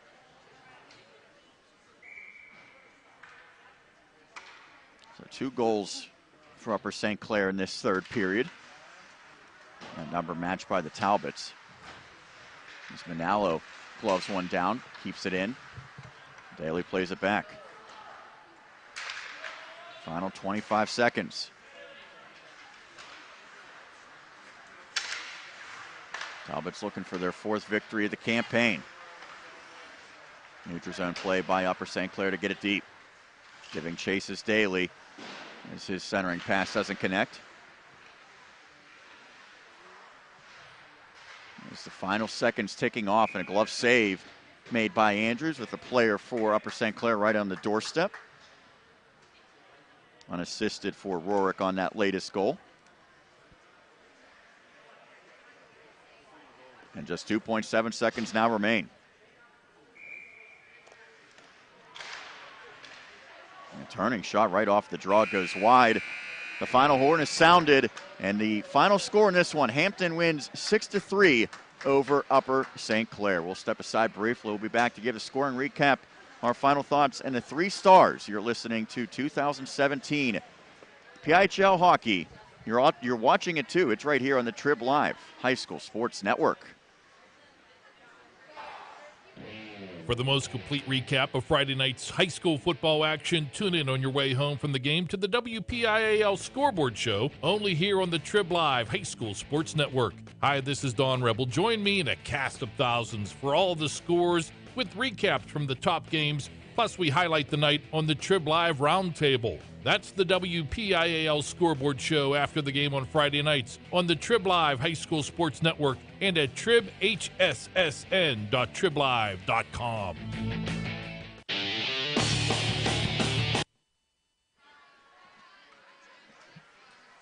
Back here at Valencia, the Frozen Pond Arena, Sean Meyers, Josh Rowntree on the call. This one has gone final 6-3 in favor of the Hampton Talbots over the Upper St. Clair Panthers. It was an offensive onslaught for Hampton, and really 4 consecutive goals in the middle of the game, and special teams proved to be the difference, Josh.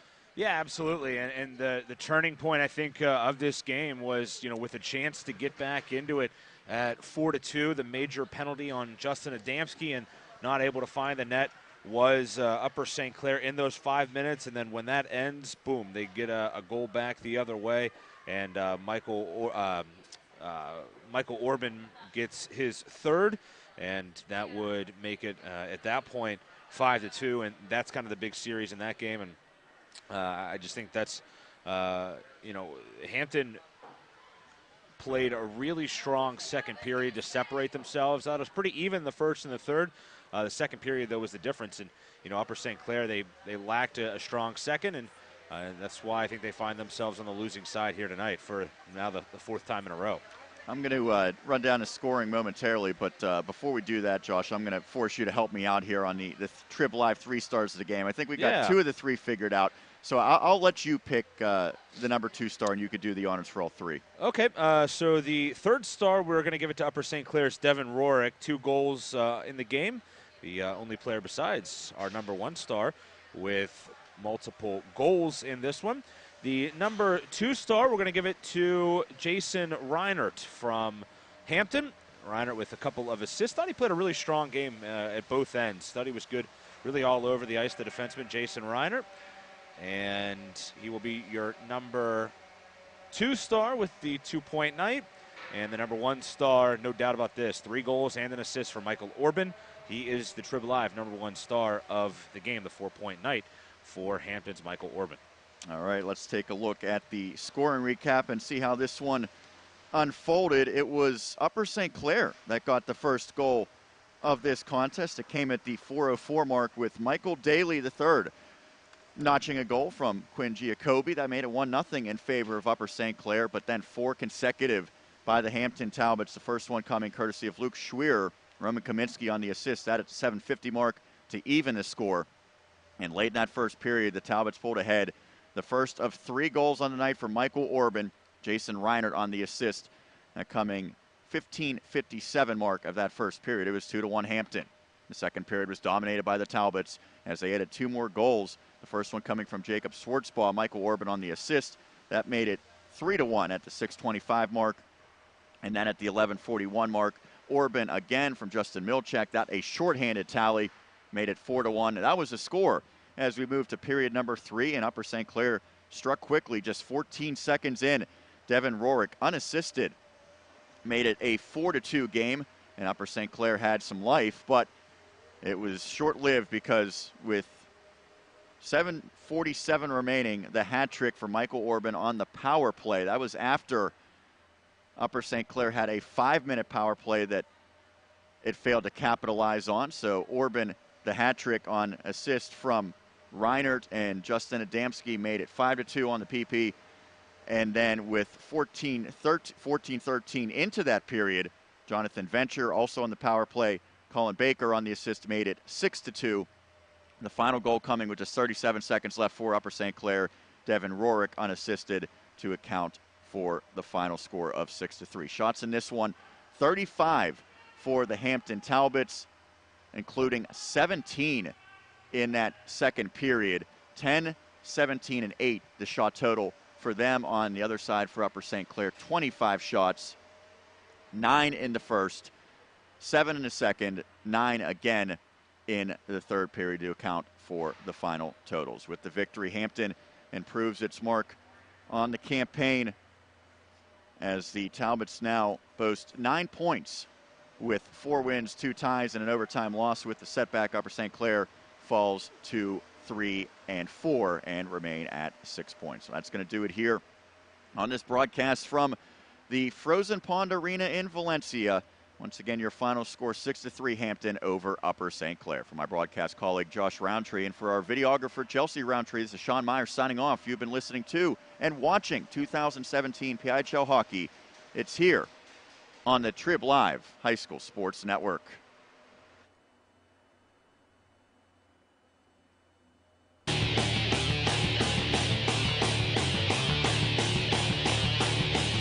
You have been listening and watching PIHL High School Hockey on the Trib Live High School Sports Network, sponsored in part by UPMC Sports Medicine, by Carlow University, by Dollar Bank, by AstroTurf, by Chick-fil-A Robinson, by WQED, and by Trib Total Media. You can follow the PIHL High School Hockey season by logging on every day to www.tribhssn.triblive.com. The preceding has been a special presentation of the PIHL and Trib Live High School Sports Network.